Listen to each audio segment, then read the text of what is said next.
The following is a class on the Srimad Bhagavatam, First Canto, Chapter number 2, Text number 6, given by His Grace, Sriman Sankarshan Das Adhikari, recorded on September 19th, 2010, in Ahiloi, Bulgaria. So today we're reading from Srimad Bhagavatam, First Canto, Chapter number 2, Text number 6.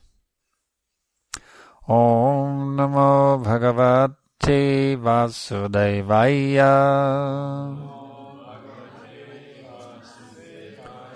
Om Namo Bhagavate Vasudevaya. Om Namo Bhagavate Vasudevaya. Savai Pungsang Paro Dharmo Yato Bhaktir Radhokshaje Ahai Kriki Apratiyata Yayatma Suprasidati Savai Pungsang Paro Dharmo Yato Bhaktir Radhokshaje Ahai Takiya Pratiyata Yayatma Suprasidati. Translation and purport by His Divine Grace, Srila Prabhupada. The supreme occupation, Dharma, for all humanity is that by which men can attain to loving devotional service unto the transcendent Lord. Such devotional service must be unmotivated and uninterrupted to completely satisfy the self. Purport. In this statement, Srila Sutta Goswami answers the first question of the sages of Naimisharanya. The sages asked him to summarize the whole range of revealed scriptures and present the most essential part so that fallen people or people in general might easily take it up. The Vedas prescribe two different types of occupation for the human being. One is called the Pravritti Marg, or the path of sense enjoyment, and the other is called the Nivritti Marg, or the path of renunciation. The path of enjoyment is inferior, and the path of sacrifice for the supreme cause is superior. The material existence of the living being is a diseased condition of material life. Actual life is spiritual existence, or Brahmabhuta existence, where life is eternal, blissful, and full of knowledge. Material existence is temporary, illusory, and full of miseries. There is no happiness at all. There is just the futile attempt to get rid of the miseries, and temporary cessation of misery is falsely called happiness. Therefore, the path of progressive material enjoyment, which is temporary, miserable, and illusory, is inferior. But devotional service to the Supreme Lord, which leads one to eternal, blissful, all-cognizant life, is called the superior quality of occupation. This is sometimes polluted when mixed with the inferior quality. For example, adoption of devotional service for material gain is certainly an obstruction to the progressive path of renunciation. Renunciation or abnegation for ultimate good is certainly a better occupation than enjoyment in the diseased condition of life. Such enjoyment only aggravates the symptoms of disease and increases its duration. Therefore, devotional service to the Lord must be pure in quality, that is, without the least desire for material enjoyment. One should therefore accept the superior quality of occupation in the form of the devotional service of the Lord without any tinge of unnecessary desire, fruitive action, and philosophical speculation. This alone can lead one to perpetual solace in his service. We have purposely denoted dharma here as occupation because the root meaning of the word dharma is that which sustains one's existence. A living being's subsistence of existence is to coordinate his activities with his eternal relation with the Supreme Lord, Krishna. Krishna is the central pivot of living beings, and he is the all-attractive living entity or eternal form amongst all other living beings or eternal forms. Each and every living being has his eternal form in the original spiritual existence, and Krishna is the eternal attraction for all of them. Krishna is the complete whole, and everything else is his part and parcel. The relation is one of the servant and the served. It is transcendental and is completely distinct from our experience in material existence. This relation of servant and the served is the most congenial form of intimacy. One can realize it as devotional service progresses. Everyone should engage himself in that transcendental loving service of the Lord, even in the present conditional state of material existence. That will gradually give one the clue to actual life and give him complete satisfaction. Vandeham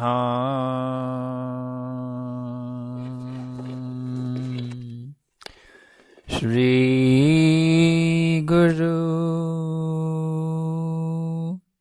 Shri Jata Barakamalam Shri Gurun Vaishnavamscha Shri Rupa Sagrajata Sahagana Raghunatan Vitam Tam Sajivam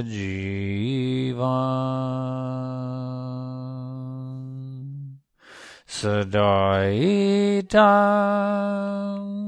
Zavadutam Parijana Saitam Krishna Chaitanya Deva Shri Radha Krishna Padan Sahagana Lalita Shri Vishakam Vitamscha.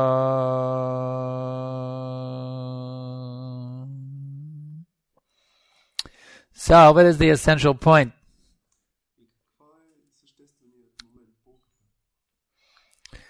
The essential point here is there's two different types of devotional service. So that means there's three different kinds of activities. You can just be engaged in pure sense gratification. That's miserable. You can be engaged in motivated, interrupted devotional service, which is not completely satisfying.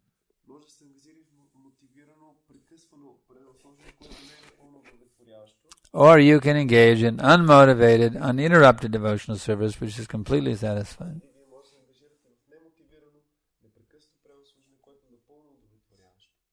So the question is, how much satisfaction do you want? Want a little bit? Or do you want unlimited satisfaction? What would you prefer? Nitai Chandra Prabhu, you want a little satisfaction or you want an unlimited ocean of satisfaction? What do you want? Unlimited, that's very good. Yeah. So, if you want that unlimited ocean of satisfaction, then your devotional service must be unmotivated and uninterrupted. 24 hours a day. Always engaged in Krishna consciousness. No breaks for Maya. Pure bhakti. That means one has to have faith in the process. That this Krishna consciousness, it can give me complete total satisfaction. I do not need to supplement it with a little sense gratification. Simply Krishna consciousness alone will completely satisfy me. We must have this conviction. Because only if we have that conviction do we have any hope of actually manifesting that mentality in our actions.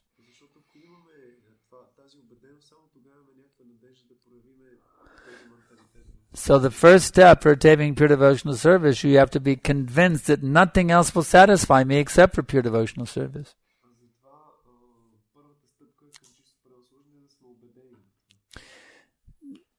Even if there's a 0.0000001% tendency for sense enjoyment, I will not be fully satisfied.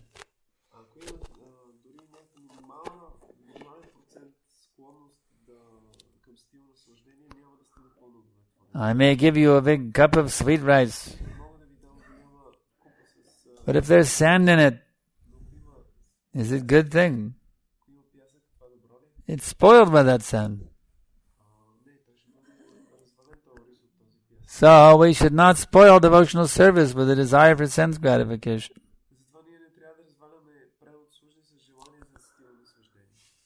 So what are we doing right now?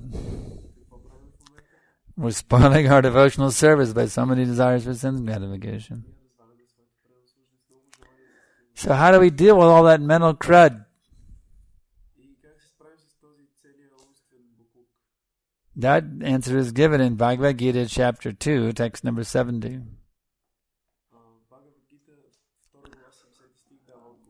Apuryamanam achala pratishtam samudramapa pravishanti yadvat tadvat kamayang pravishanti sarves.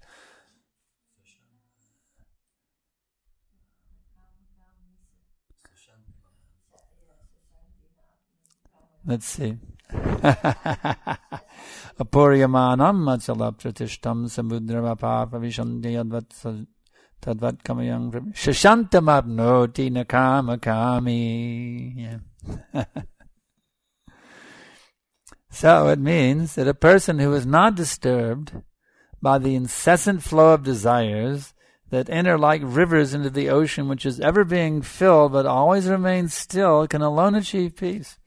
Not the person who strives to satisfy those desires.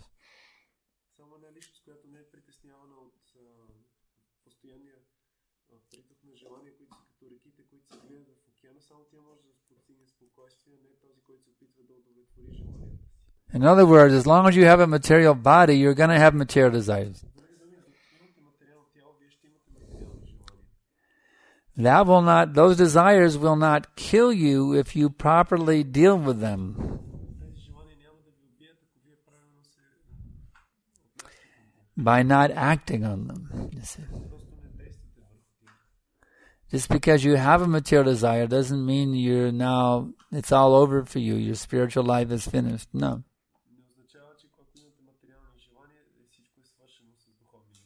You just don't act on it, that's all.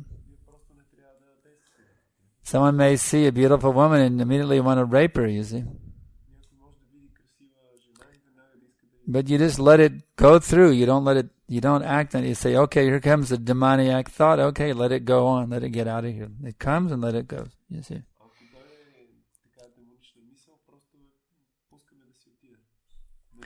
Here it comes. Demoniac thought. Okay, keep going, demoniac thought. Hello, goodbye. You see? In that way. Here it comes. See that woman and seduce that woman. Just let it keep going. Get out of here. You don't identify with the thought. You understand that it's foreign to your actual nature as being a devotee of Krishna. It's a foreign invader trying to take over your capital. You see.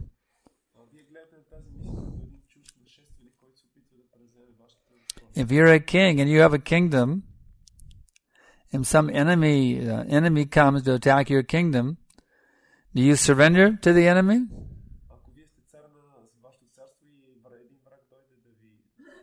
No, you defeat that enemy. So if some demoniac thought enters your mind, you just say, oh, look, there's a demoniac thought.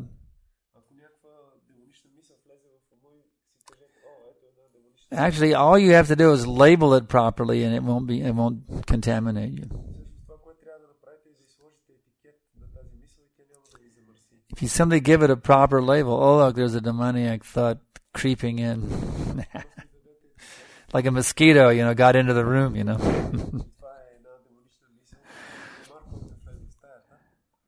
There's a demoniac thought that creeped in. Demoniac thought, there you are, now get out of here. But if you think, oh, that's an interesting idea, go for some sense gratification.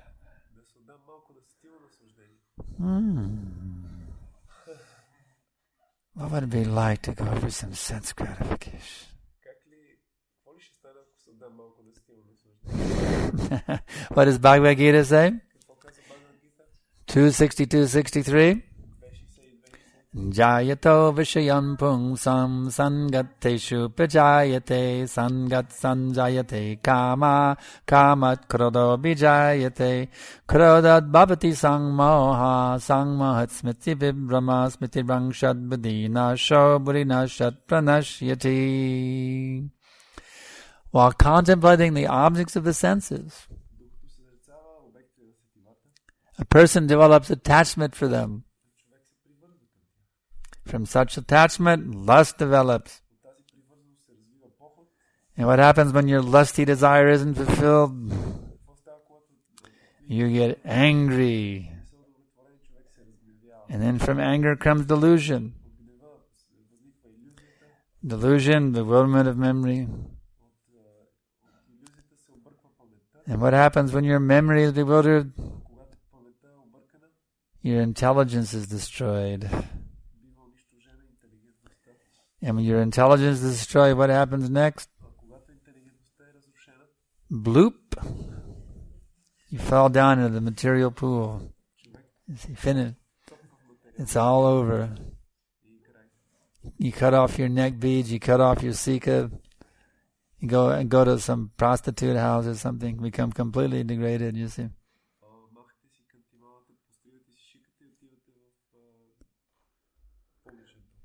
So all you have to do is guard yourself from the very beginning. Just like in warfare, they post guards on the border. If some enemy soldier comes immediately,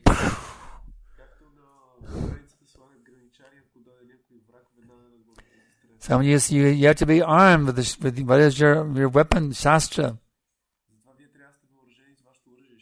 You have to be armed with Shastric knowledge. When you see an enemy soldier peeping his head up over the horizon, immediately shoot. You see, this is why it's very good to have Shastric knowledge, to know the Shastra. You see, these Shastras, they are astras. They are weapons. Shastra, astra. They are weapons to protect. You see. So one should be well armed with Shastric knowledge. Therefore, Prabhupada wanted that every devotee should become qualified Bhakti Shastri, Bhakti Vaibhava, Bhakti Vedanta, Bhakti Sarvabhauma, become qualified Pandits.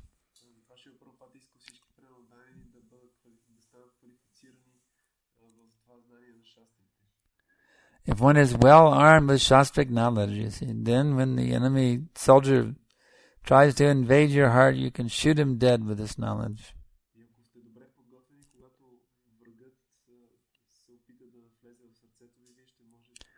And this, in other words, trying to become a pure devotee is like defending a kingdom.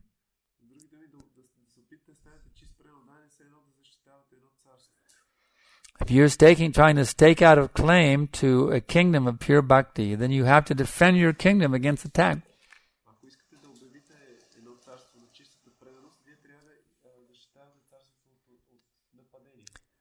When the enemy comes, you must immediately defeat.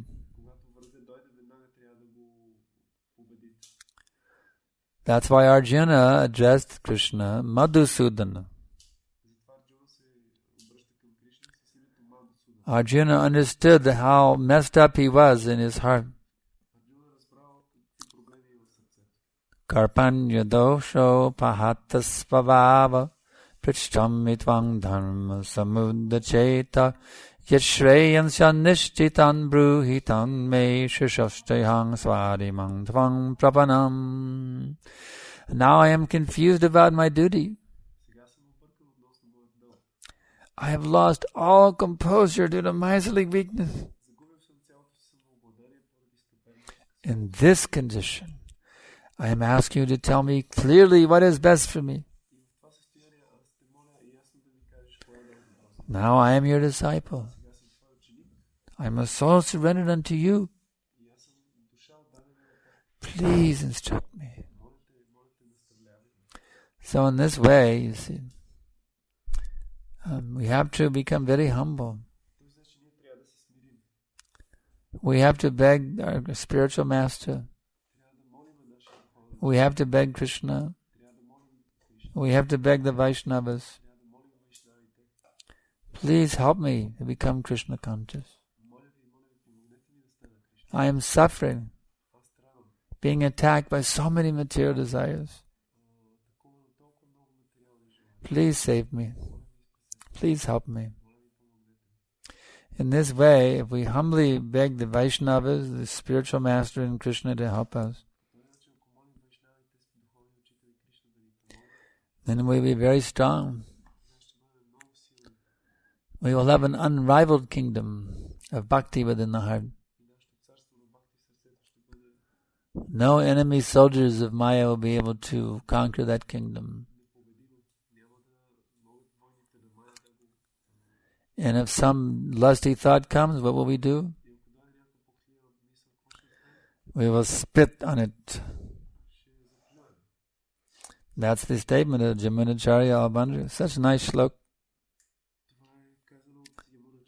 Yadavadi mamacheta Krishna padaravinde Navanava rasadamanun yattarantu masat Tadavadi bhattanari sangame smaryabane Bhavati mukashushtu nishtivanam cha. Ever since I've been engaged in the devotional service of Lord Sri Krishna, getting nava rasa, sweeter and sweeter taste at every minute.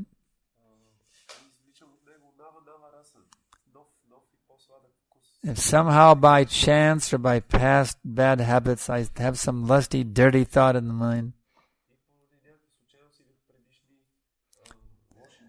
that I want to enjoy some woman, then my lips curl with this taste, and I spit at the thought. In this way, the Vaishnava, he becomes very fixed. You might say, well, that's for brahmacharis and sannyasis. Householders get to enjoy sex. No, household life is also meant for giving up sex. Household life is also meant for spitting on sex.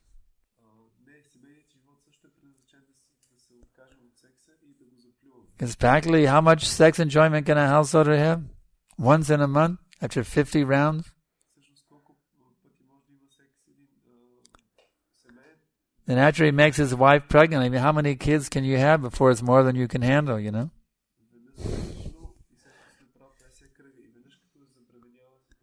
So the householders also have to learn how to spit on sex life.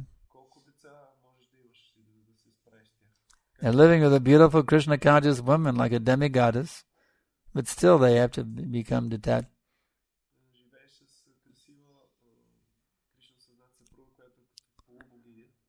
So they are also the householders, the fixed up householders, they are also sannyasis.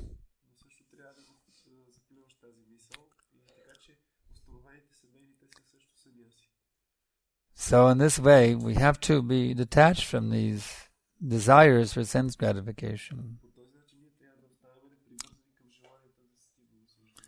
And then the reward for the austerity, the reward for practicing such mental austerity is you get to taste the sweetest nectar at every minute.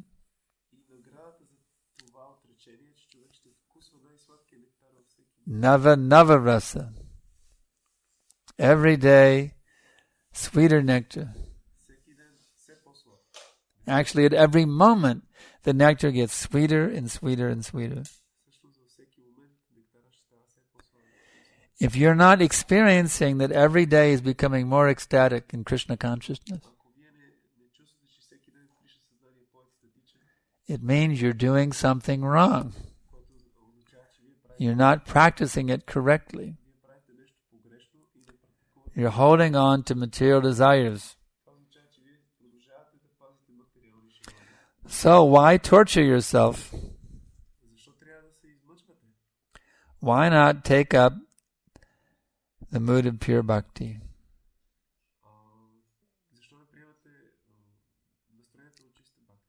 Give yourself a treat. Give yourself a treat. You know what that means? A treat means some special, wonderful thing.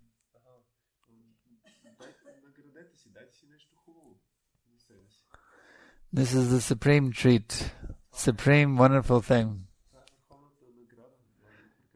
Krishna consciousness. Krishna consciousness is all you need to be happy. No material thing can make you happy. The only thing that can make you happy is Krishna consciousness. That's why we have a wonderful society given to us by Srila Prabhupada. The International Society for Krishna Consciousness. So that we can finally be happy after millions of lifetimes of suffering in the cycle of birth and death.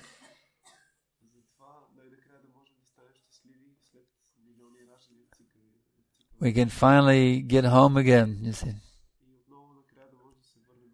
Back to home, back to Godhead. We can make, oh, thank God, now I'm home. After all that suffering, we finally back to our original position at the lotus feet of Krishna. So, I can ask now if there's any questions. Yeah.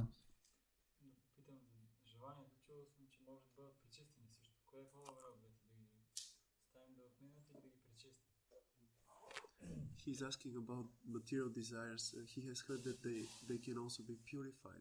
So which one is better, to let them go or purify? Better to let it go. Yeah. Tapasa paramacharena. Yeah, better let it go. Because as soon as you try to dovetail it in Krishna consciousness, it may dovetail you.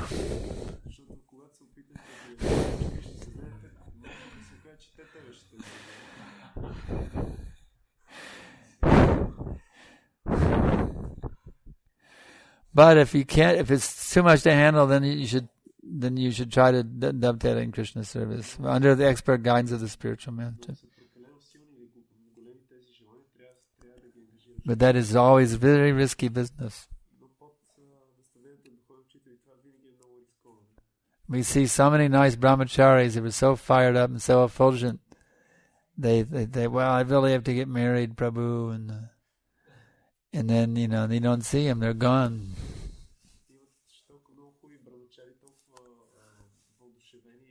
The first thing that goes is no morning program. And then, after a while, the japa goes also. And they're just out there working a job like a karmi to try to maintain their wife and family. And maybe you see them once a year on Ratha Yatra.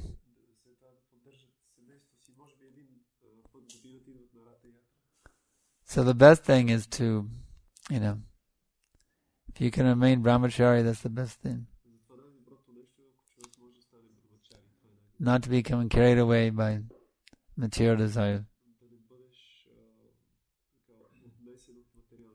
Yes.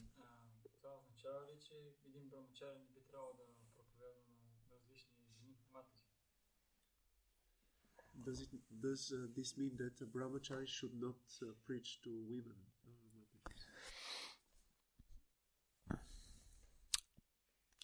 So the question is, should a brahmachari preach to women or not? Well, I know there's one brahmachari book distributor. He won't even approach a woman for distribute a book. He'll only preach to men.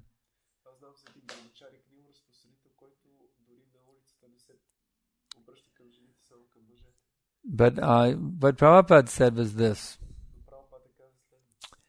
The brahmacharis said, well, we don't want to fall down and to have women chanting japa in the temple room at the same time we are, it's very distracting and disturbing, so we should send the women somewhere else. We shouldn't let them chant in the temple room with us.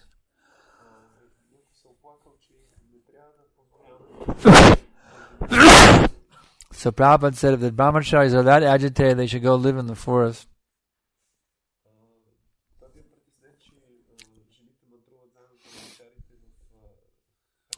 The point is, as long as you can see every woman as mother, that's the point.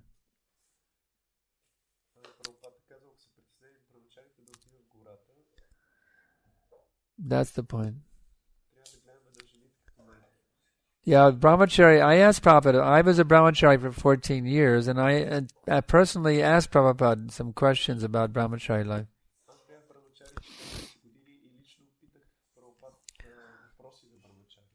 As far as, temple in the temple, he said, never be alone together with a brahmacharini. Never be alone with a brahmacharini in the same room. Never. Absolutely never. And he said, talk almost nil.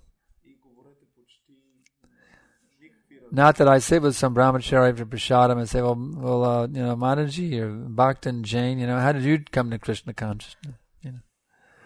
We share our intimate stories with each other.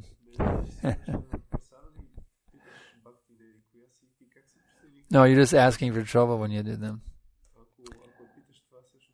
But if you're a manager of a project and you're engaging women in Krishna's service, then you have to do whatever is necessary to engage them in service. In the mood of a father or a son, either way. Actually, the son is the best mood. The spiritual master has to act like a father, but for others you should think, this is my mother, and let me engage my mother in Krishna consciousness. I'm the son and she's the mother, and let me engage her in Krishna consciousness.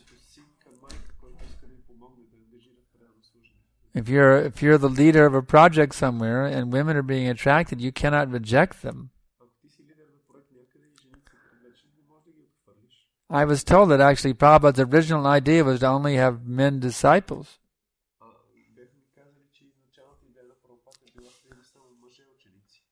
But then the women were also coming to join the movement, and so Prabhupada had to accept. See, in Vedic culture, there was no such thing as a brahmacharini. Because every woman was married, and her husband would come to Krishna consciousness, the wife would come with him. They both get initiated together, you see. Brahmacharini is a new thing. It's not traditional. Brahmacharini is not traditional Vedic culture. Although in rare cases, there were brahmacharinis, like that prostitute that Haridas made into a devotee. She was brahmacharini. It was a very rare thing. In the Vedic culture, all the women were married, and they came with their husbands to Krishna consciousness. They would take diksha when their husband took diksha. But now in the Kali Yuga, the society is very much disrupted, and we can't just reject these girls. You see, we have to give them shelter also.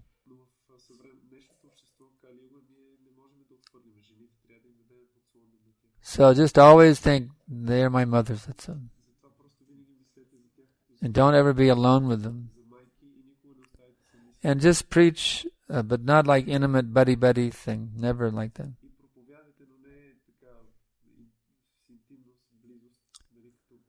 You can dutifully preach to them, and this is my mother, I have to engage her in Krishna service.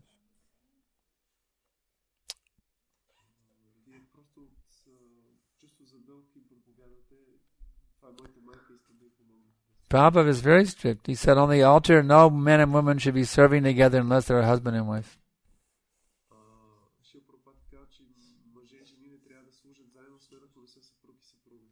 That's how strict Prabhupada was.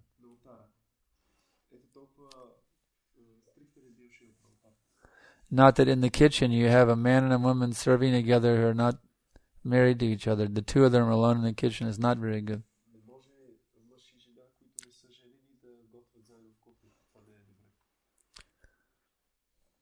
Yeah.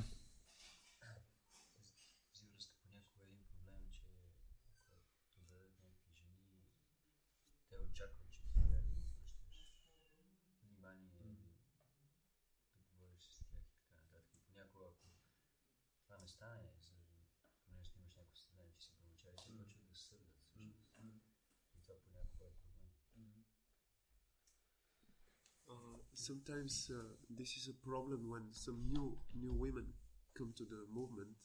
They expect that you give them attention, but if you're a brahmachari and you have this consciousness, you try to.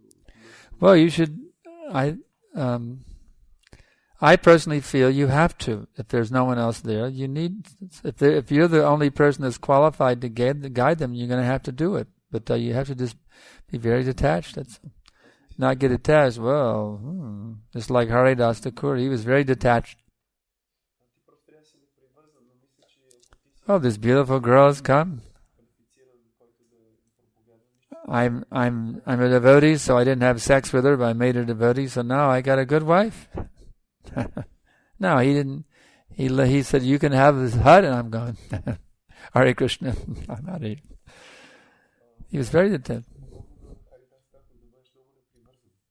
He could have gotten married. Well, I have a nice Krishna conscious wife now. But he understood that he had a mission, that marriage would not be good for his preaching mission, so he didn't take it.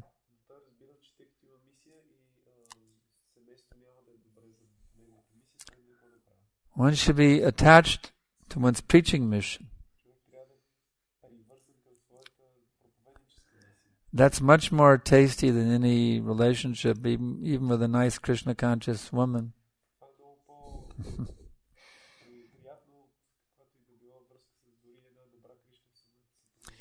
That's why Bhaktivinoda Thakur says, when will I become free from this attraction for women and just become attracted to my preaching mission?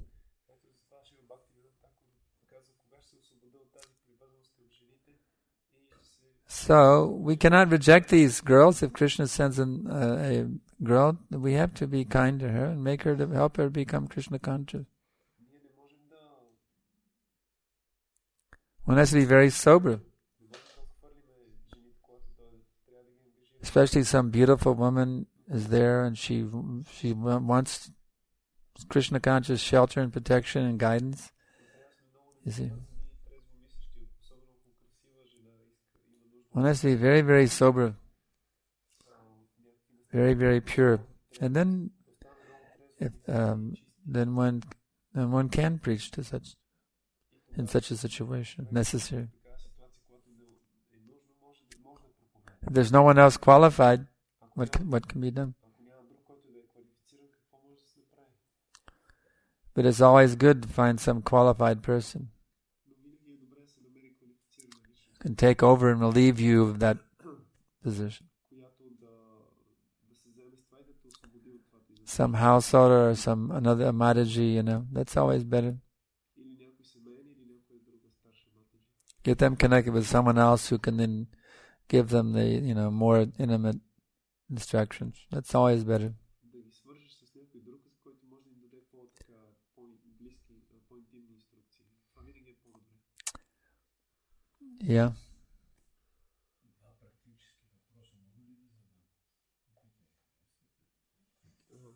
Can I ask two practical questions? You already asked one. Вече зададени. The answer is yes. Now what's the other one? Какъв е другия въпрос?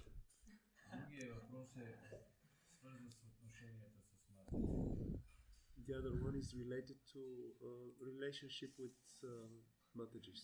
Okay. Забелязал съм, че винаги преди лекция Кришна ни дава ситуации, които всъщност след това чуваме разяснения в лекция. Просто се случва. He has noticed that some situations happen before the lecture, and then during the lecture we got clarification about these situations. It happens like this. Yes, that Krishna is arranging everything perfectly.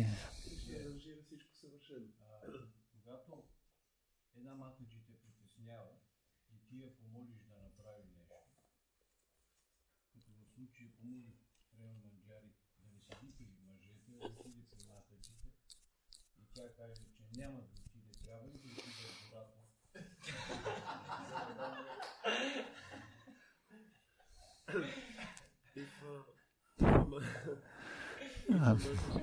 Go ahead.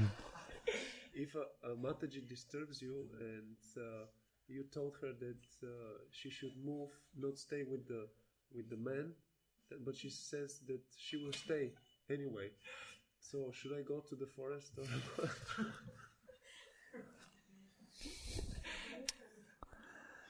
Well, I know one Mataji who actually wanted to become a man. She was taking some chemical treatment. She adopted a man's name and everything. She was circumambulating Tulsi with the men and everything. She wanted to change genders. But I told her that she was an older woman who'd already had a child. She'd given birth to a daughter from her own womb. So I told her, it doesn't make any sense for you to try to become a man. When your daughter comes, she calls you mom. It doesn't make any sense,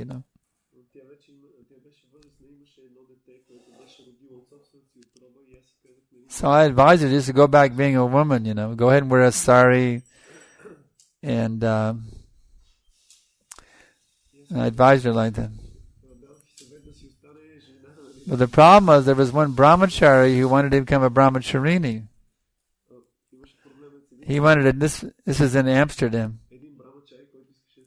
He wanted to change genders and become a brahmacharini, so he got really mad when I told the Mataji she should just be a Mataji.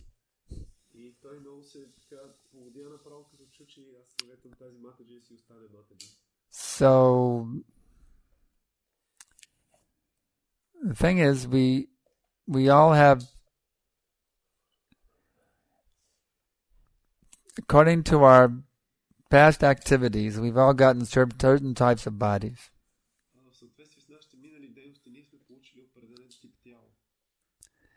Now, the perfection of our existence is not to try to be, if I have a female body, to try to be a male. That is not the perfection of my existence.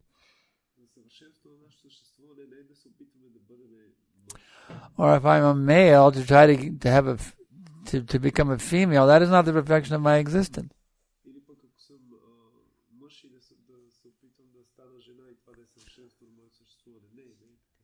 Being for a female to be a female is also not the perfection of her existence.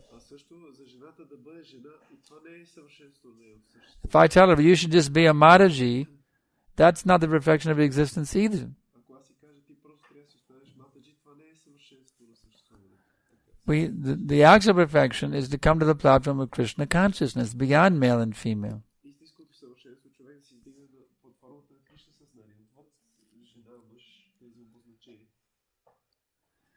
So if some woman insists on coming and being with the men, I can't imagine what you're talking about. So you want to sit with the men, or what was it? During Prasadam, or what?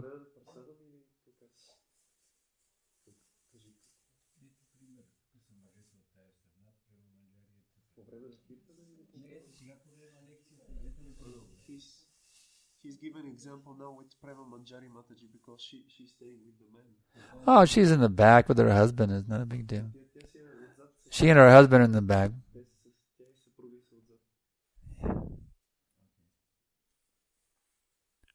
I mean, it's not like fanaticism. If you step over that line, we're gonna zap you. I mean, this is a family. Maybe she has a bad back. She wants to sit against the bookcase. I don't know. If she was sitting up in the front, it'd be another thing. But she's in the back. If she was sitting here between Tulsi Prabhu and Nitai Chandra, it'd be another thing. If she wanted to sit up here, I'd say, "What are you doing?" But there's nothing wrong with her sitting in the back like that. But now Vishnu Priya Mataji said you should sit on this side, just to create.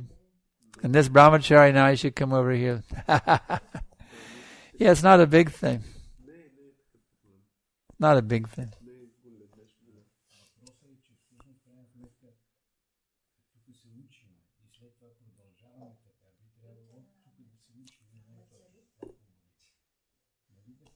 The question is that we are here to learn, so we should learn here so that then we can continue nicely. Yes, you should learn very nicely how to be Krishna conscious, and then you should apply that knowledge in your practical actions.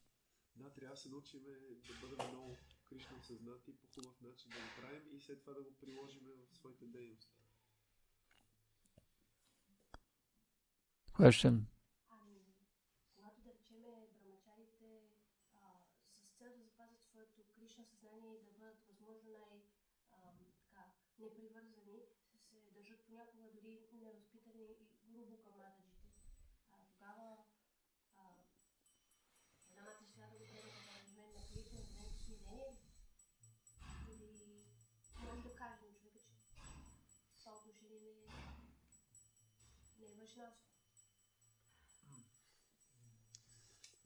In case that the brahmachari is trying to defend their celibacy, if they treat the Matajis, not very polite, then what should the Mataji do? Should feel sorry for the poor brahmachari.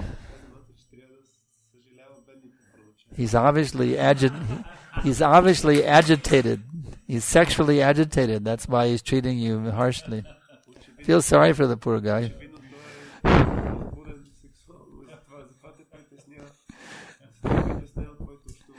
Pray to Krishna to help him. Anybody that see that to either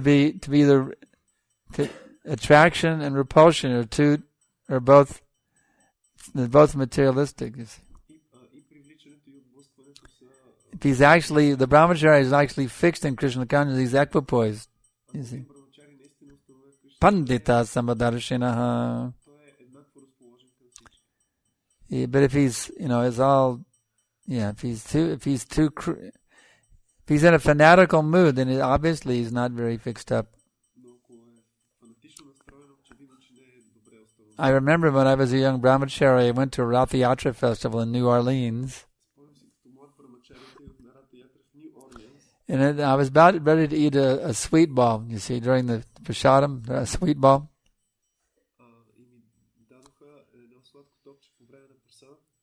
And one brahmachari came up to me. And he said, "Stop! That's a dhoti whitener."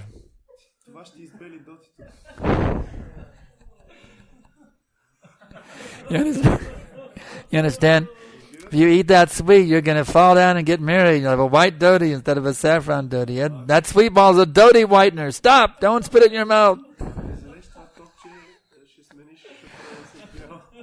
Well, I was a brahmachari for 14 years, and that boy got married very soon after that. I'll tell you right now. So, these fanatical brahmacharis, they're the first ones to get married.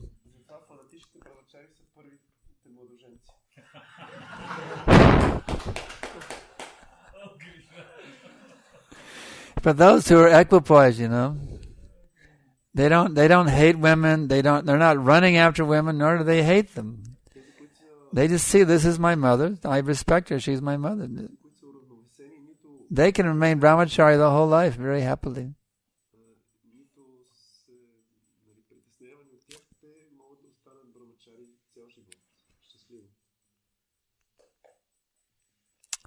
Yes.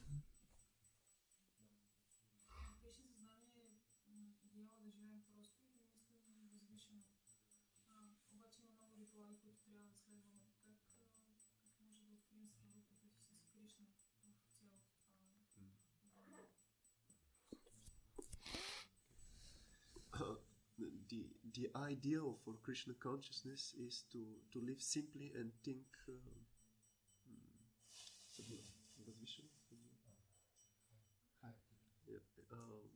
plain living and high thinking. Simple living and high thinking. That's the ideal for Krishna consciousness. But we have many rituals in our activities in Krishna consciousness also. So how can we find our Svarup with Krishna while doing all this? Yeah. Your eternal spiritual identity is already there. But at the present moment, you're in a diseased state.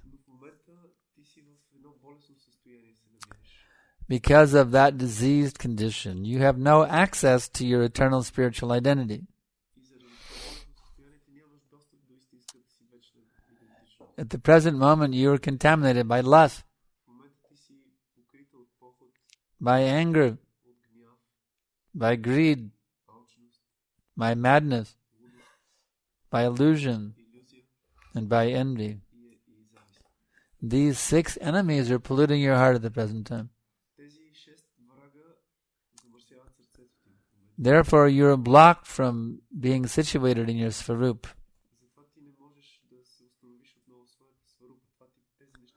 So just like a person in a healthy state, he can eat ice cream. When he's sick, he cannot eat ice cream. He has to take the remedial measure to get well from his sickness. And then once he is healthy, he can eat ice cream.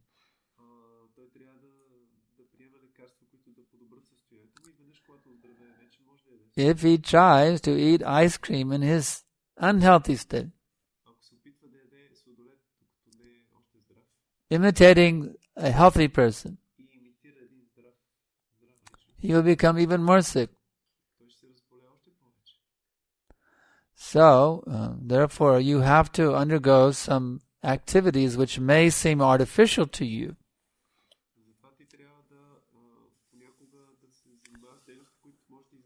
Following different rules and regulations given by the spiritual master in the scriptures. You may feel they are artificial. But these are remedial measures to cure you from your disease state.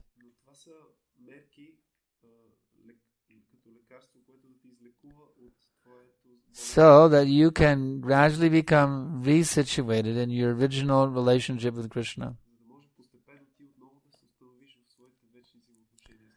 You have to patiently take the cure. And don't try to jump ahead and eat the ice cream that I think I'm a gopi or I'm a gopa or I'm a peacock.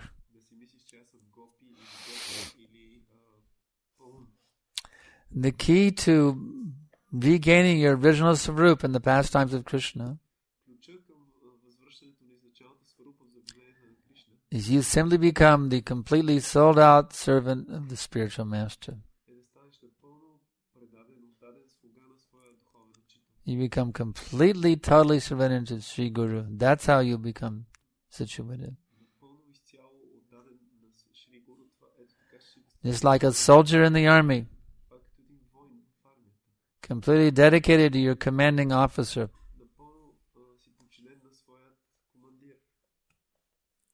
You should be totally dedicated to your spiritual master.